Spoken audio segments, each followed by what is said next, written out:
gloire que tu nous as donné pour que nous soyons dans ta présence pour écouter tes oracles. Merci parce que tu es avec nous, parce que ta présence est au milieu de nous.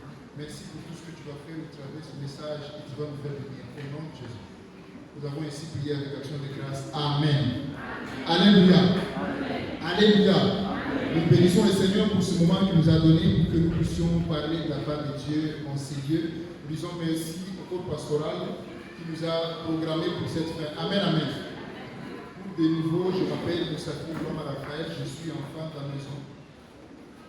Je suis évangéliste, je suis marié, mais aussi je travaille à l'ISD. Amen. Alléluia. Cet avant-midi, les thèmes que nous allons développer, certains l'ont déjà vu sur les affiches dans nos différentes plateformes, WhatsApp, Facebook aussi. Nous allons développer des thèmes intitulés « C'est une question, un arbre fruitier ou un arbre d'ornement ?» Un arbre fruitier ou un arbre d'ornement. En d'autres termes, un arbre fruitier ou un arbre feuilleux, rempli de feuilles. Un arbre qui a des fruits ou un arbre qui a des feuilles. En d'autres termes. Amen, amen. Alléluia. Comment ce message a vu le jour? Ce message a vu le jour parce qu'il y a deux versets que je lisais au courant de la semaine qui m'ont interpellé. J'ouvre une parenthèse, on n'a pas encore commencé. On va commencer quand le premier lecteur va se lever pour lire. J'ouvre une parenthèse pour expliquer comment ce message m'est venu à l'esprit.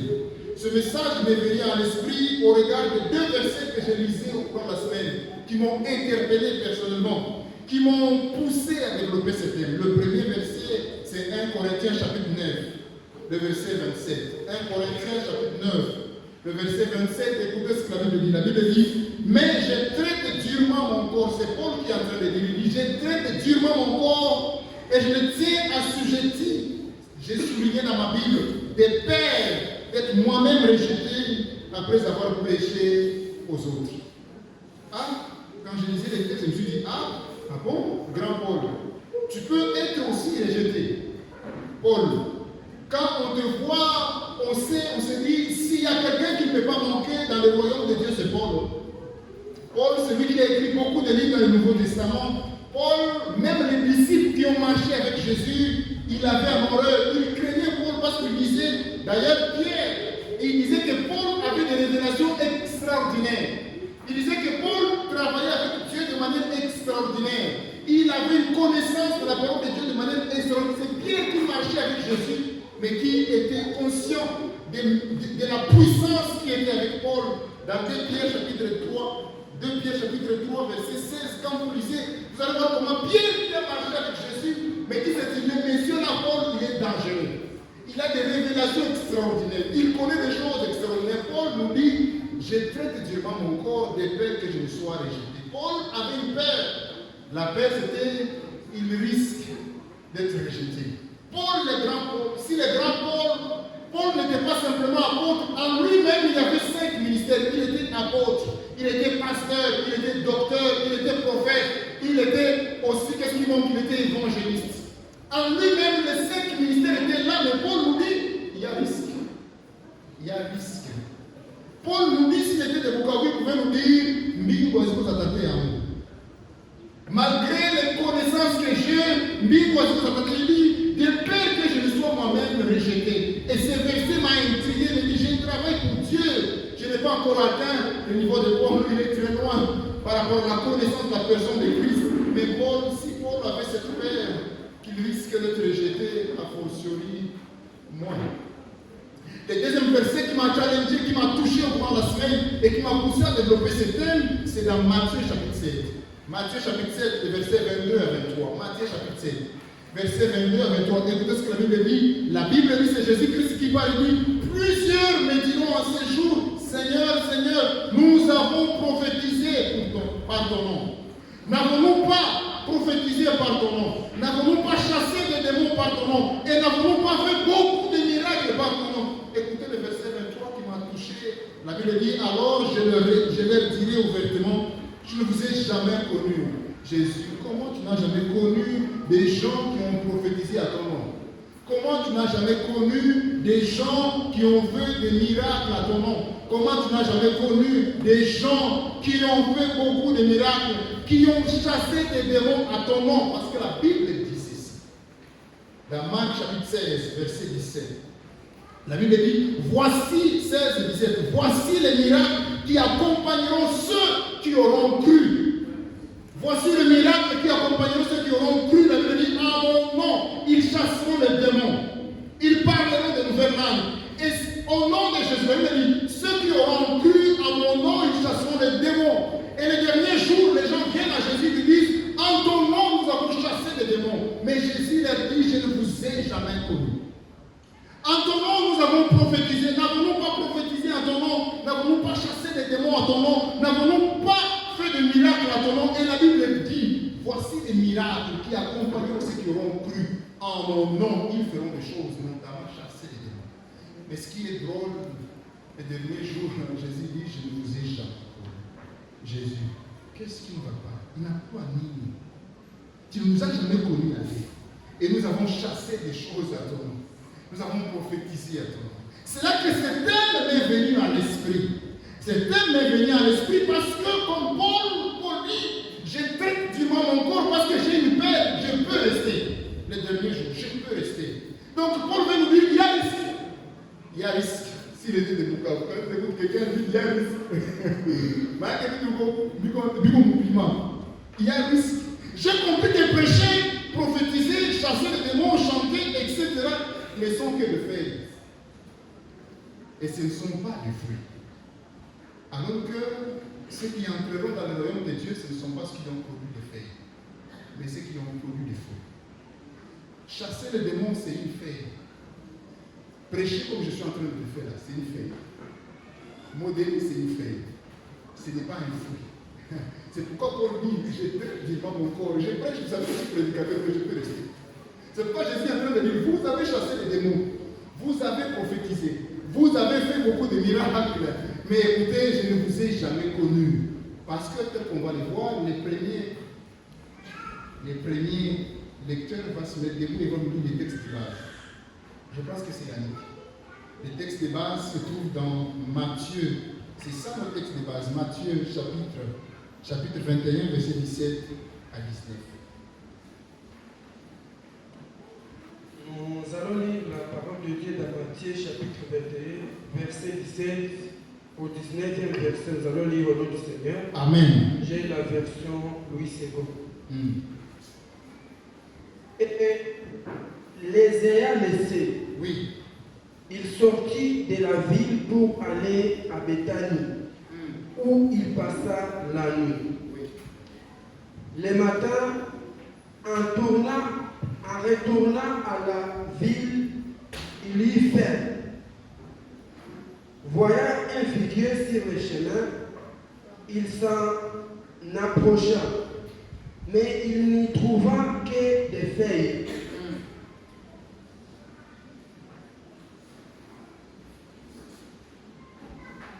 Et il lui dit que jamais le fruit ne naisse de toi.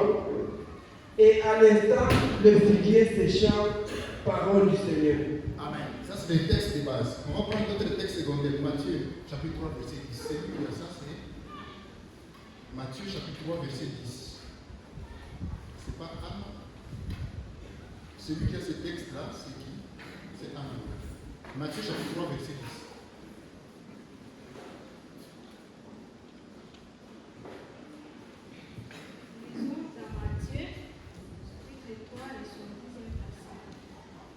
Déjà la hache est mise à la racine des arbres. Tout arbre qui ne produit pas de bons fruits sera donc coupé et jeté au feu. Amen, amen. Luc, le troisième verset, Luc chapitre 13, verset 6 à 9. C'est pour lui. Luc chapitre 13. 13, verset 6 à 9. Il est écrit, j'ai la version Louis II. Il dit aussi cette parabole. L'homme avait un figuier planté dans sa vigne. Il vint pour rechercher des fruits. Il en trouvera point. 3 ans m'excuse. Alors il dit au vigneron, voilà 3 ans que je viens chercher du fruit à ces figuiers et je n'en trouve point. Pourquoi aucun cultivateur inutilement? Le vigneron lui répondit, Seigneur, laisse-les encore cette année. Je creuserai tout autour et j'y mettrai du figuier. Peut-être à l'avenir donnera-t-il du fruit, sinon tu couperas. Amen. Amen. L'avant-dernier texte, c'est Ézéchias. Jérémie 2, 21.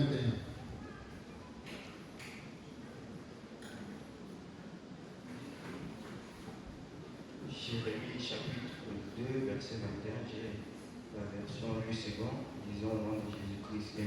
Amen. Je t'avais planté comme une vigne excellente et du meilleur plan. Comment as-tu changé? Comment as-tu défiguré à une vie étrangère? Amen. Le dernier verset, c'est Jean chapitre 15, le verset 1 à 6. Et c'est la sœur Bérénice.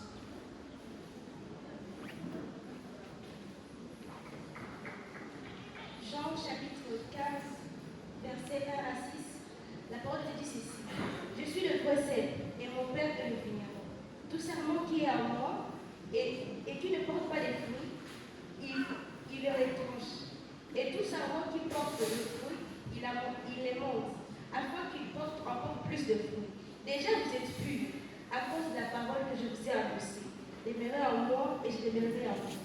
Comme les serments de lui-même porter du fruit, il est des mêmes attachés au cep. Ainsi, vous ne pouvez non plus si vous ne demeurez pas en moi. Je suis le cep et vous êtes les serments. Celui qui demeure en moi et en qui je demeure beaucoup, porte de fruits, car sans moi, vous ne pouvez rien faire. Si quelqu'un ne demeure pas en moi, il est jeté dehors contre les serments et il est sèche. Puis on ramasse les serments et on le jette au feu et il brûle. Parole du Seigneur. Amen. Alléluia. Alléluia. Maintenant on commence. Les textes que nous venons de lire, 6 ou 7 textes que nous venons de lire, vous remarquez avec moi qu'il y a 7 mots qui reviennent plusieurs fois. Le premier mot, c'est le mot arabe. Deuxième mot, c'est vigne. Troisième mot, c'est figuier. Quatrième mot, c'est sarment. Cinquième mot, c'est cep. Sixième mot, c'est fruit. Et le septième mot, c'est feuille.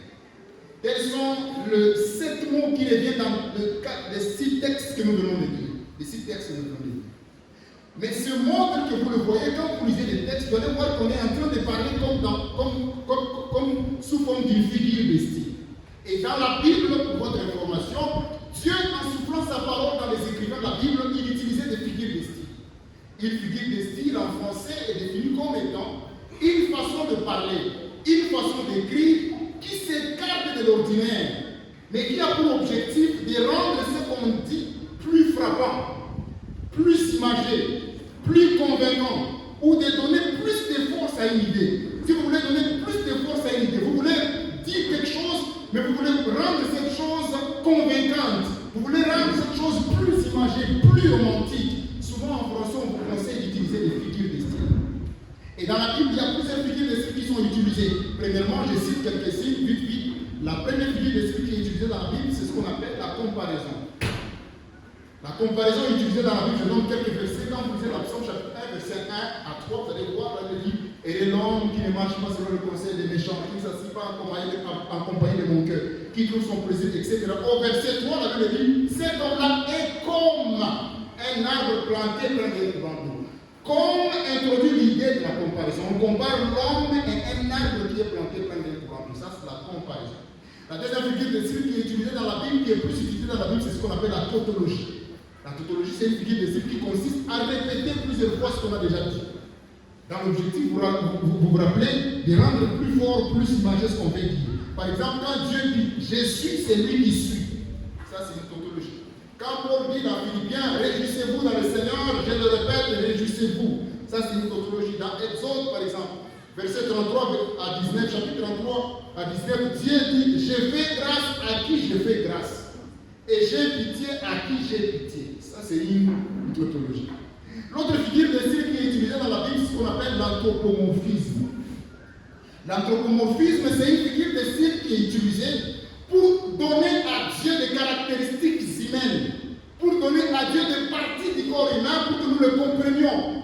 Parce que si on parlait de Dieu dans sa vraie nature, parce que la vraie nature de Dieu, c'est que Dieu est esprit. Dans Jean chapitre 4, verset 24, la Bible dit Dieu est esprit. Et il faut que ceux qui l'adorent un esprit. Alors si on explique aux humains Dieu esprit, ils ne comprendront pas. Alors nous utilisons des figures d'esprit dans la Bible pour qu'ils comprennent. C'est pourquoi vous verrez dans la Bible des paroles telles que la main de l'Éternel n'est pas courte pour nous toucher. À vrai dire, Dieu, le Père, n'a pas une main parce qu'il est esprit. Mais on veut nous faire comprendre qu'il peut nous toucher. Amen, amen. Les yeux de l'Éternel sont sur les justes. On veut nous faire comprendre que Dieu nous regarde, il nous voit. Mais Dieu, à vrai dire, n'a pas les yeux parce qu'il est esprit. Et la figure de style qui est utilisée dans ces textes ici, c'est ce qu'on appelle la prosopopée. La prosopopée est la personnification. La personnification, c'est une figure de style qui consiste à donner des sentiments humains aux animaux. On a lu un texte comme ça à l'école secondaire, les corbeaux et les renards. Ça, c'est la figure de style utilisée, ce qu'on appelle la personnification. Et dans la Bible aussi, c'est utilisé. Quand Jésus dit par exemple, je suis venu pour que mes brebis aient la vie et qu'ils aient la vie en abondance. Il ne s'agit pas de brebis, il s'agit de nous. Quand la Bible dit, mes brebis entendent ma voix et ils me suivent. Il ne s'agit pas des animaux, il s'agit de nous. Ça, c'est une figure de style qu'on appelle la personnification. Au-delà de ça, il y a l'autre figure de style qui est utilisée et qui nous concerne, c'est ce qu'on appelle la prosopopée, qui est plutôt une figure de style qui consiste à donner des sentiments humains aux choses, aux arbres, aux choses. Quand la Bible dit, par exemple, vous êtes les sels de la terre, il s'agit de nous. Quand la Bible dit que vous êtes la lumière du monde, il s'agit de nous. Mais là où nous avions lu, la Bible nous compare aux arbres. Il dit, vous êtes comme des arbres. La Bible dit, voici que la hache est à côté des racines. Les arbres qui ne portent pas de fruits seront coupés. Il ne s'agit pas des arbres que nous voyons. Il s'agit des hommes. Il s'agit des humains. Amen, amen. Alléluia. Mais quel est l'objectif de ce message ce matin? Ce message intitulé arbre fruitier ou arbre d'ornement a trois objectifs. Premièrement, ce message vise à nous informer ce que Dieu attend réellement de nous pour que nous ne puissions pas rater les derniers jours. Paul présente cette inquiétude, il dit, j'ai très durement mon corps, de peur que je ne sois rejeté après avoir prêché aux gens. Ah bon, on peut prêcher aux gens et à la fin on est rejeté. On peut chanter et à la fin on est rejeté. Et ce message vient nous dire, c'est que Dieu attend réellement de nous, afin que nous ne soyons pas rejetés les derniers jours. On va le voir plus loin, comme Osée en train de le dire, si mon peuple est détruit, c'est parce qu'il lui manque la reconnaissance. Le deuxième objectif de ce message ce matin, c'est nous dire, avoir des feuilles c'est bien, mais augmentons aux feuilles le fruit. Alléluia. Avoir des feuilles c'est bien, mais augmentons aux feuilles les fruits. Et ça, le deuxième objectif de ce message. Jésus, il va regarder sur un arbre, il veut chercher des fruits. Dieu ne cherche pas de feuilles, Dieu cherche des fruits. Et avoir des feuilles c'est bien, mais il faut augmenter aux feuilles le fruit. C'est ce que ce message est venu nous dire ce matin. Troisième objectif de ce message est venu nous dire, nous pousser ce matin à une auto-évaluation sur les genres d'arbres que nous sommes. À la fin de ce message, nous allons nous poser une question, nous allons répondre à cette question. Suis-je un arbre fruitier ou suis-je un arbre d'ornement? Est-ce que je suis un arbre qui porte des fruits ou est-ce que je suis un arbre qui est rempli seulement de feuilles? Ces messages nous poussent donc à cette auto-évaluation. Quel genre de fruits je produis? Est-ce que je produis de bons fruits ou est-ce que je produis de mauvais fruits? Notre texte de base, je place le contexte pour entrer dans mon message vite. Matthieu chapitre 21 que nous avons lu, versets 17 à 19. Quel est le contexte? Qu'est-ce qui arrive? Qu'est-ce qui est arrivé pour que Jésus, devant un arbre, il puisse le maudire? Qu'est-ce qui est arrivé? Qu'est-ce qu'on peut comprendre de ça? Quel est le contexte général avant d'entrer dans les vies de notre message? Quand vous lisez Matthieu chapitre 1, vous commencez Matthieu chapitre 1, vous allez voir que cette histoire du figuier maudit se trouve dans la semaine pascale, la dernière semaine de Jésus sur la terre. C'est la semaine pascale. La dernière semaine de Jésus sur la terre. Là, cette semaine a commencé le dimanche, l'entrée triomphale de Jésus à Jérusalem, c'était un dimanche, et c'est terminé l'autre dimanche qui était le jour de la résurrection de Jésus. C'est pendant cette semaine-là que cette histoire qu'on va développer, qui constitue le thème, qui constitue le texte de base de notre verset, se trouve. Et précisément, ce n'est pas le lundi, ce n'est pas le dimanche, mais c'était le mardi. Les lundis, voulais-je dire. Les dimanches, comme nous le connaissons, de cette semaine pascale, Jésus, il a passé la nuit à Bethanie, mais il décide d'aller à Jérusalem. Mais avant d'aller à Jérusalem, il demande à ses disciples d'aller à Bethphagée pour chercher un anneau sur lequel il va monter. Ça, c'était l'avant-midi du dimanche pascal. L'avant-midi, il cherche l'anneau et il monte sur cet anneau. L'après-midi du dimanche pascal, Jésus entre à Jérusalem sur un anneau. Et la Bible dit, la fameuse phrase que nous connaissons, les gens ont commencé à crier Hosanna au fils de David. Béni soit celui qui vient au nom du Seigneur, Hosanna dans les lieux très hauts. Les gens étaient contents. Les dimanches après-midi, Jésus a fait 3 choses. Les dimanches après-midi, ça c'est toujours dans Matthieu chapitre 21, là où vous avez lu. Quand vous commencez au verset 1, vous descendez, vous allez voir tout ce que je suis dit. Dimanche après-midi, Jésus entre dans le temple et il chasse les gens qui vendaient dans le temple. Deuxième chose que Jésus fait, là on est déjà dans Matthieu 21, verset 16, Jésus guérit les aveugles et les boiteux, les dimanches. Troisième chose que Jésus fait, dans Matthieu toujours, après-midi, c'est qu'il discute avec les pharisiens et les scribes. Il échange avec eux. Et la dernière chose qu'il va faire, c'était déjà le soir, le même dimanche, la Bible dit qu'il va décider de quitter Jérusalem pour aller dormir à Bethanie. C'est là où nous avions lu le frère Yannick qui a commencé par là. Matthieu chapitre 21, verset 17, la Bible dit, et les ayant laissés qui? Laissés les pharisiens et les scribes avec lesquels il discutait au verset 16. Les ayant laissés, il remplace Jésus. Jésus sortit de la ville pour aller à Bethanie, où il passa la nuit. Jésus quitte Jérusalem et il va à Bethanie pour passer la nuit là-bas. Les lundis alors. C'est là où notre histoire commence. Les lundis, c'est au verset 18. La Bible dit le matin. Déjà, s'il est parti le soir, quand on dit le matin, ça veut dire que c'est l'autre jour. Amen, amen. Le matin, en retournant à la ville, il quitte alors Bethanie, là où il a dormi, il va dans la ville, dans Jérusalem. C'est dans ce trajet-là, le matin, en retournant dans la ville, il eut faim. Jésus eut faim. Verset 19, voyant devant lui un figuier sur le chemin, il s'approcha, mais il n'y trouva que des feuilles. De Bethanie à Jérusalem, Jésus quitte il quitte Bethanie pour aller à Jérusalem. De Bethanie à Jérusalem, il y avait presque 3 km. C'est comme de place jusqu'à Pharmaquina. Comment je connais ça? C'est écrit dans Jean chapitre 11, verset 18. La Bible dit, Jean chapitre 11, verset 18, la Bible dit, et comme Bethanie était près de Jérusalem, à 15 stades environ.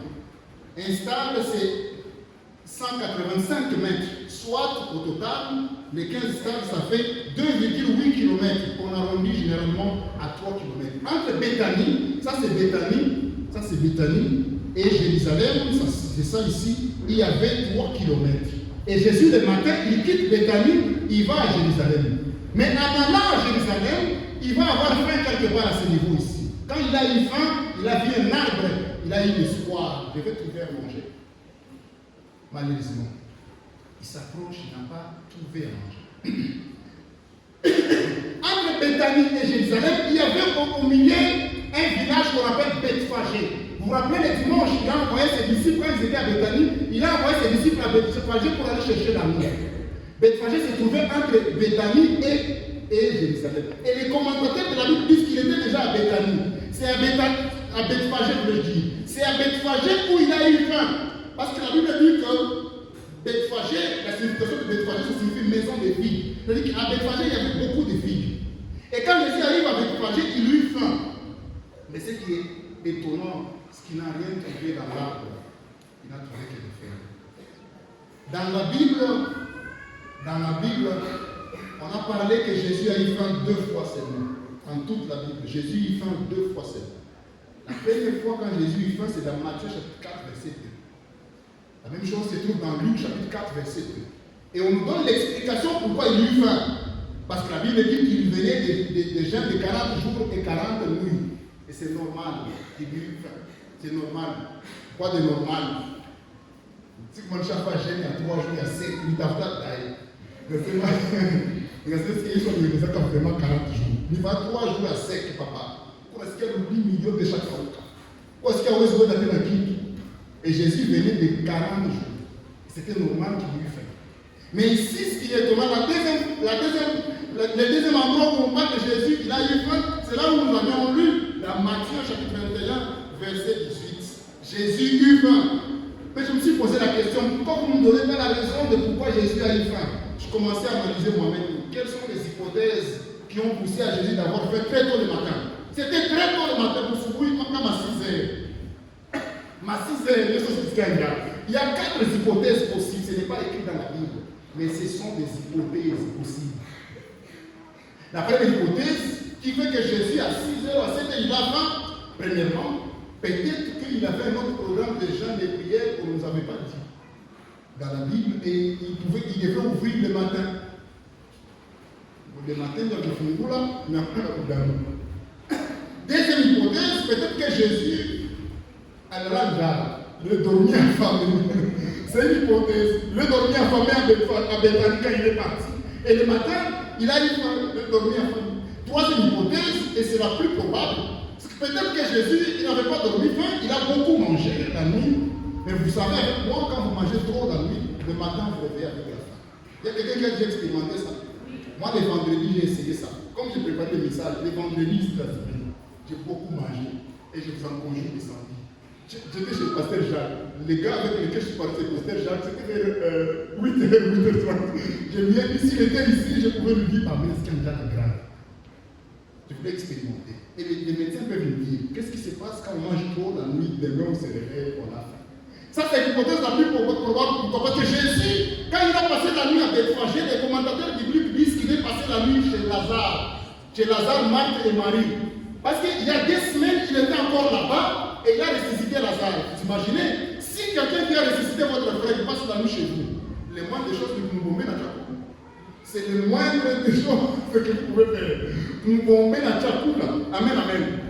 Mais la quatrième hypothèse qui explique la fin de Jésus ce matin, c'est peut-être que c'est une réaction normale du corps.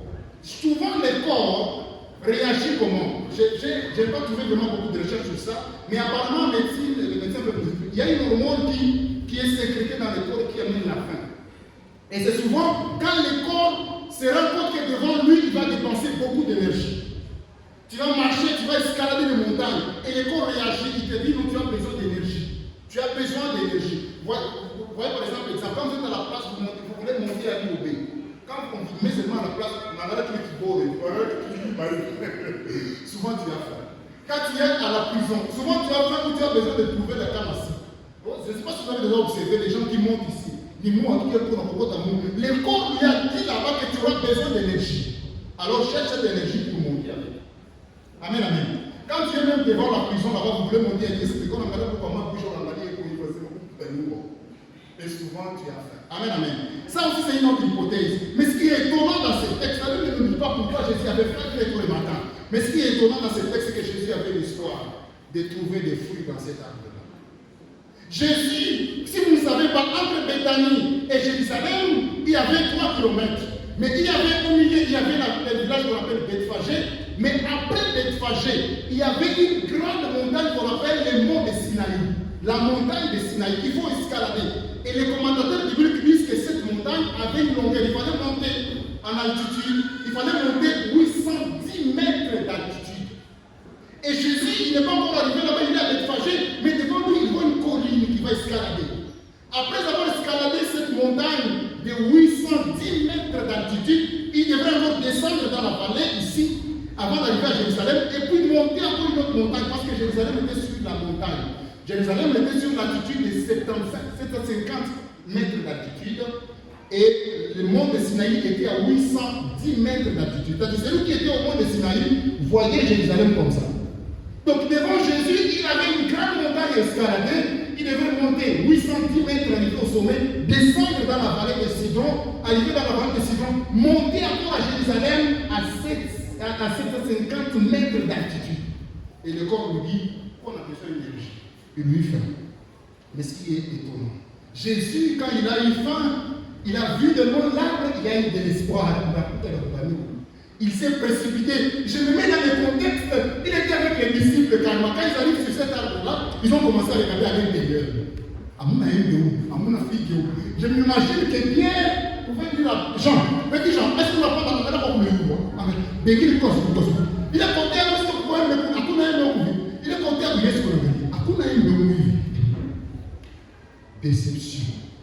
L'espoir plus la déception, ça donne la frustration.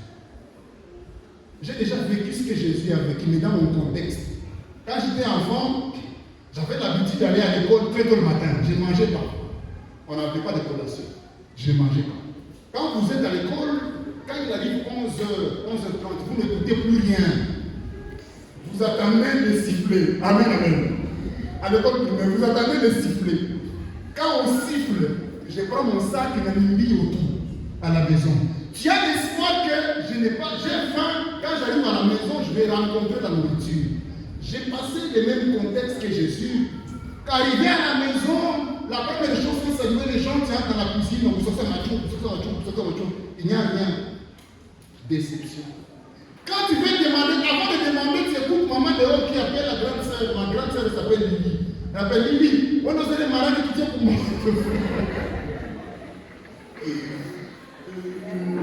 Souvent, on écarte tout chiffre, c'est ma vie du coup. Quand tu fais le calcul automatique, malade, ça il 12 heures. C'est-à-dire qu'il faut 3 heures pour qu'il y ait 15 heures.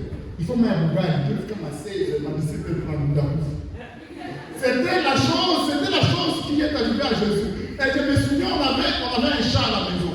Ça avait des genres de problèmes. Quand tu es assis, les chats ne peuvent pas passer loin de toi. Il vient toujours passer à côté de toi, il a dit, chat que on est-ce que ça que touche tous les quiches. Alléluia. Bon, regarde la colère que tu as, de la frustration. Amen, amen. C'est la même chose qui est arrivée à Jésus. Jésus eut faim. La Bible dit, quand vous lisez dans Marc, le même texte dans Marc, vous allez voir, dans Marc chapitre, je pense, 11, verset 13, la version parole vivante dit ceci. Jésus aperçut de loin un figuier couvert de feuilles. Il se dirige vers cet arbre dans l'espoir d'y trouver quelques fruits. Mais y arrivant, il ne voit que des feuilles. La question que j'aimerais te poser avant d'aller plus loin. Es-tu un arbre fruitier ou un arbre dormant? Si Jésus vient maintenant chercher des fruits dans ta vie, peut-il les trouver ou il ne trouvera que des feuilles? Un arbre fruitier, c'est un arbre qui porte des feuilles, qui porte des fruits. Un arbre d'ornement, c'est un arbre qui a 3 caractéristiques. Premièrement, il n'a pas de fruits. Deuxièmement, il a trop de fruits. Troisièmement, il est belle d'apparence. On est en bombard, on a fourraille. On a ce qui est bien, on sait au matin, on a ce qui est arrivé à Jésus. Quand il a vu que moi, cet arbre à Kafoura, il a dit, dans l'espoir d'y trouver qu'elle va changer de direction. Des gens qui chantent, qui ont beaucoup de feuilles, mais qui n'ont pas de fruits à l'intérieur. Leur cœur, leurs pensées, en présence, en l'absence des gens, ils ne sont pas là. Quand tu es quelque part où il n'y a pas de frères de l'église, comment tu te comportes? Mais quand tu danses ici, c'est ma dit arbre, il comme ma fait, les amis. Mais quand tu es au campus, là où on ne te connaît pas, quand tu es en Gouba, là où on ne te connaît pas, fruit de repentance, il n'y en a pas. Deuxième élément dans le fruit de repentance, c'est la sanctification. Jésus viendra chercher des gens qui ont marché dans la sanctification, pas des gens qui ont prêché, pas des gens qui ont chanté, pas des gens qui ont torchonné l'église. La Bible dit dans 1 Thessaloniciens chapitre 4, verset 3, c'est que Dieu veut, c'est votre sanctification, c'est que vous vous absteniez de l'impudicité. Jésus viendra chercher le fruit et pas le feuille. Il regardera à l'intérieur de nous, est-ce qu'il y a des fruits? Est-ce qu'il y a la sanctification à l'intérieur? Est-ce qu'il y a Christ à l'intérieur? Est-ce qu'il y a les métanoïa, les changements de pensée à l'intérieur? Et le dernier fruit que Jésus viendra chercher, c'est l'amour. L'amour. Dans Galates chapitre 5, verset 22, elle dit, mais le fruit, c'est au singulier, mais le fruit de l'esprit, c'est l'amour.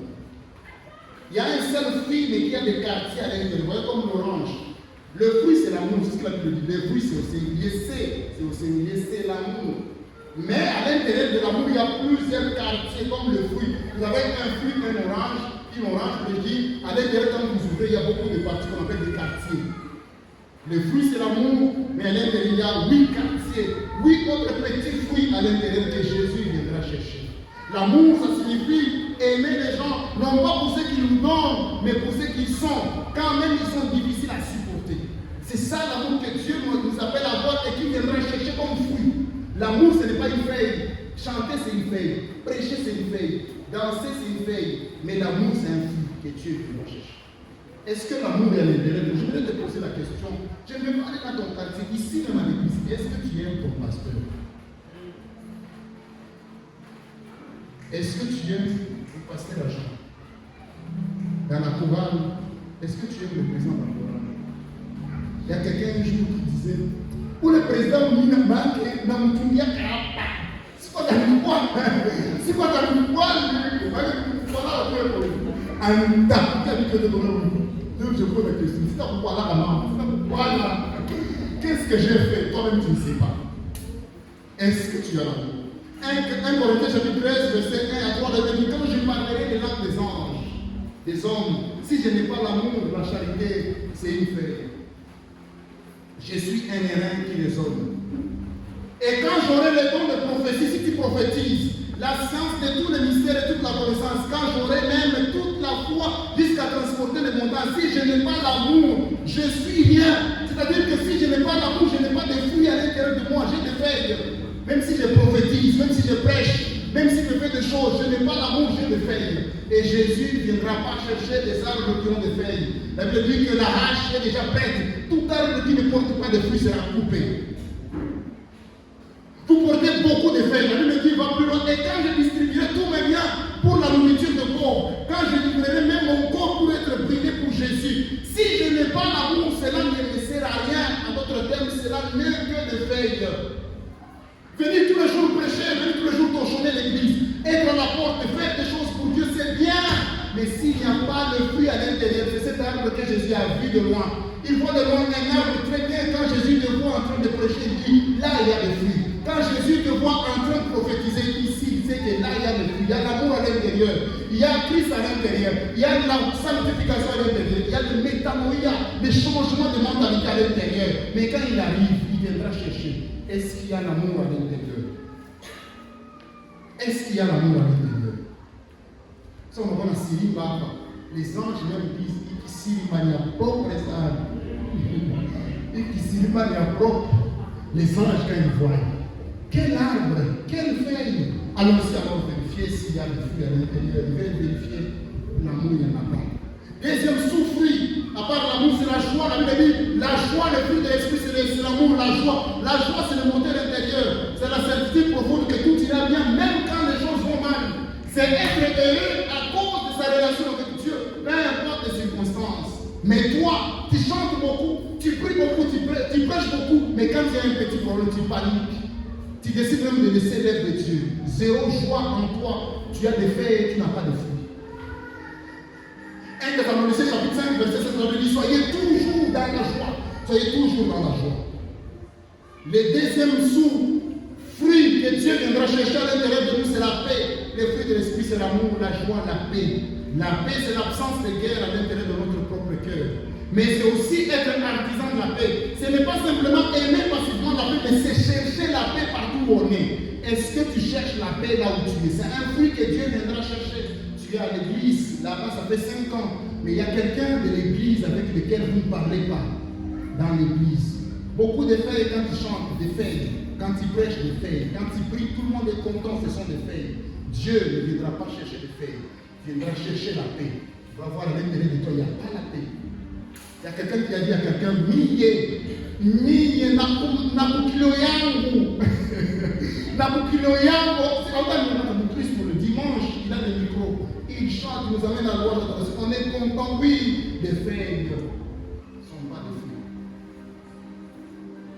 Tribalisme à l'église. Tribalisme à l'église. La paix, elle est où que tu amènes? Alléluia. À la chorale, moi, tu as maneno. Quand on a tout le temps de chorale, on ne pas tout le temps pour saluer le chorale. Président chorale, on a et tu chantes, feuille, zéro fruit. Toi, avec madame, avec maman, feuille, zéro fruit. Et pour un peu nous dire, je risque de rester. Je traite Dieu mon corps pour le tenir assujetti. Je prêche les gens. Je crains. La peur que j'ai, c'est que je risque de manquer le ciel. Parce que prêcher, c'est une feuille. Donner la dîme, c'est une feuille. Troisième sous-fruit que Jésus viendra chercher, c'est la patience. La patience. La patience, c'est la capacité de supporter les difficultés. Où les gens nous agacent, supporter les difficultés en attendant les bons moments avec les calmes. Est-ce que nous supportons les difficultés? Nous supportons les difficultés. Tu es chrétien, chante la morale, mais on supporte la crise et le campus. On a été à Nyumba, il y a une semaine à tout franc. Où j'ai dit on a dit comme on dit pas. Il y a crise, il y a crise, patience zéro. Beaucoup de faits quand on te voit ici. Kabyle, Sana, fail. Jésus ne viendra pas chercher fail. Il viendra chercher le fruit. La patience, la Bible dit que la sexualité est bonne, mais c'est dans le cas du mariage. Tu n'es pas marié, mais tu vis comme un marié. Zéro patience, incapable de supporter ton corps. Zéro patience. Quand tu es là, tu torchonnes, toujours présent au protocole, tu le conduis, tu dis c'est aïe aïe. C'est un touche ça, un touche pas même qui m'a mis. C'est bien. Un bon arbre mais rempli de feuilles. Zéro patience à l'intérieur. Ou qui en a sirimba. C'est ma qui sirimba est propre. Quatrième sous-fruit que Jésus viendra chercher, c'est la bonté. Les fruits de l'esprit, c'est l'amour, la paix, la joie, la bonté. La bonté, c'est avoir un cœur large, l'envie naturelle d'être gentil, de pardonner facilement et de ne pas garder des rancunes. Tu es là, tu chantes, tu travailles pour Dieu, ça fait 5 ans que tu as reçu Christ. Un très bon arbre. Mais est-ce que le fruit de la bonté, le fait de pardonner facilement, de ne pas avoir de rancunes est à l'intérieur de toi? Dieu ne viendra pas chercher les gens qui ont chanté à l'église. Dieu viendra chercher les gens qui ont du fruit à l'intérieur. Tu es là, mais tu as dit à quelqu'un, si tu as poussé les chats, tu n'as pas dit pas. Mais au kilo, on sait qu'on a signé une massage. Au kilo, on sait qu'on a ta vie. Dieu cherche le fruit, la bonté, pardonner les gens. Tu rappelles à quelqu'un pour ça qui a 3 ans. On a mouru. Il y a un garde. Mais ma cause, c'est d'abord pour qu'on a gardé. D'ailleurs, moi, je d'ailleurs, le président, vraiment, Jésus ne viendra pas chercher la paix de chanter. L'autre fruit, l'avant-dernier, peut-être le fruit que Jésus viendra chercher, c'est la bienveillance. La bienveillance ou la bénignité. La bénignité, c'est la volonté qui passe par l'action. Ce n'est pas seulement penser du bien, c'est faire du bien, c'est rendre service, aider un voisin, être généreux. C'est la main qui tend vers celui qui a besoin. La bénignité. Le fait de donner des choses aux gens, ceux qui en ont besoin, mais au campus, si au campus, on a qu'à la seule vie. Parce qu'exagérer pour l'homme qui tourne lui, mamie a tout pour. À quel moment on va faire ça?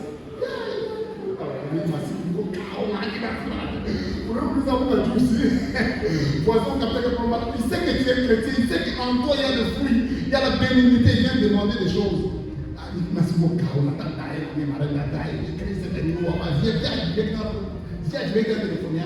Après 15 heures de répétition,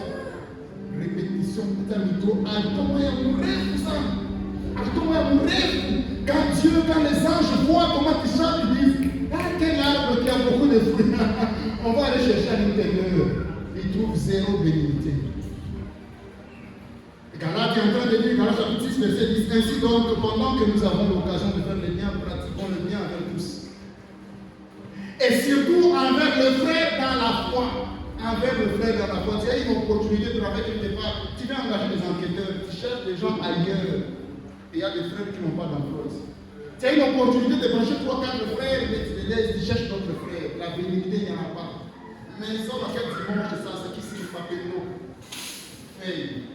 L'avant-dernière, je pense, pour terminer, c'est la fidélité. Le fruit de l'esprit aussi, c'est la fidélité, comme vous disiez dans Galates 5. La fidélité, c'est le fait d'être une personne sur qui on peut compter, les yeux fermés. C'est tenir ses propres promesses, c'est rester fidèle à ses amis, à sa famille, à ses convictions et à Dieu. Quand même les difficultés ou que personne ne nous regarde, la fidélité, c'est rester là, rester ferme, même si les gens ne nous regardent pas. La fidélité envers les hommes. Tu as promis ta fidélité à ta femme. Et vous n'avez même pas 3 ans de mariage. Tu Tu as promis la fidélité à quelqu'un. Tu es jeune. Chaque fois sur le message. Oui, tu dois. Tu chantes, comme des fois tu chantes ici. Comme des fois tu travailles pour Dieu ici, les instruments, tu joues aux choses ici. On dit non, frère, ça, papa. Si un ange vient avec une liste ici, s'il vient avec une liste, les premiers de la liste, Sam, le deuxième, Yannick, le troisième, vous savez, le quatrième, Eric, c'est bon. Les feuilles, du beaucoup, on voit en train de faire des choses. Mais est-ce que la fidélité, elle est impliquée? Tu as 5 copines de toi-même, 5. Bon, tu vas la qui l'a 5, tu les tombes tous les jours. Même message, tu envoies ici le même message, tu envoies le même message ici, tu envoies le même message. La réponse de celle-ci, tu la transformes un peu, tu poses la même question à l'autre. Même chose, toi aussi, tu chantes. Moi non, tu ne peux pas louange d'adoration. Prélis des notes de diable. Tu n'en connais pas qui d'aide. Tu en as 5, 6 copains. Et tu les trompes tous, la fidélité envers les hommes.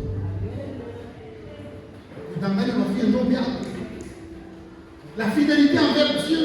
Est-ce que nous sommes fidèles envers Dieu? Nous sommes incapables de vous humilier à crise. Crise qui donne que tu réunis ta foi. Crise qui donne que tu commences à tromper. Une petite difficulté, il n'y a pas le fruit de la fidélité. Et Dieu ne viendra pas chercher les difficultés. C'est pourquoi Jésus dit, c'est pourquoi je comprends pourquoi Jésus dit. Ce ne sont pas tous qui m'appellent Seigneur, Seigneur qui entre moi. Nous dirons à Jésus ce jour-là, Allah, n'est-ce pas que je prophétisais pour ton nom? N'avons-nous pas prêché pour le nom de Jésus? N'avons-nous pas fait beaucoup de miracles pour Jésus? Mais miracles, je ne vous ai jamais connu. Pourquoi? Parce que vous êtes des arbres qui n'ont pas de fruits, vous avez des feuilles. La fidélité. L'avant-dernier fruit, c'est la douceur. La douceur, c'est la force qui refuse d'être violent. On ne cherche pas à s'imposer par la force ou les cris. C'est la capacité de corriger quelqu'un avec amour plutôt qu'avec colère. Mais tu es chrétien, zéro douceur. Encore comme tu dis, mais la quoi mon cas, il s'en a mis.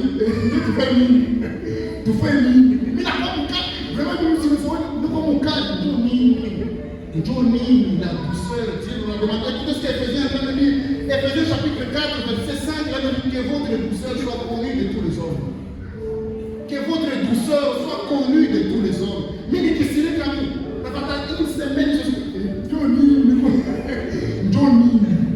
les dimanches, tu veux chanter au cimetière, que votre douceur, c'est des fruits que Dieu nous va chercher. Les fruits n'est pas extérieurs, on ne les voit pas. Nous, on ne les voit parce qu'on voit que ce sont des feuilles ici. Jésus vit de loin un arbre rempli de feuilles. Quand on voit des feuilles, prédicateur, est-ce qu'il y a la douceur? Et le dernier fruit, c'est la maîtrise de soi. C'est là que je vais terminer. Les fruits de l'esprit aussi, c'est la tempérance ou la maîtrise de soi. Maîtrise de soi, ça veut dire savoir dire non à ses propres impulsions ou à ses propres excès pour rester maître de soi-même. Quand tu as une parcelle de responsabilité, depuis que tu es devenu dirigeant de la chorale,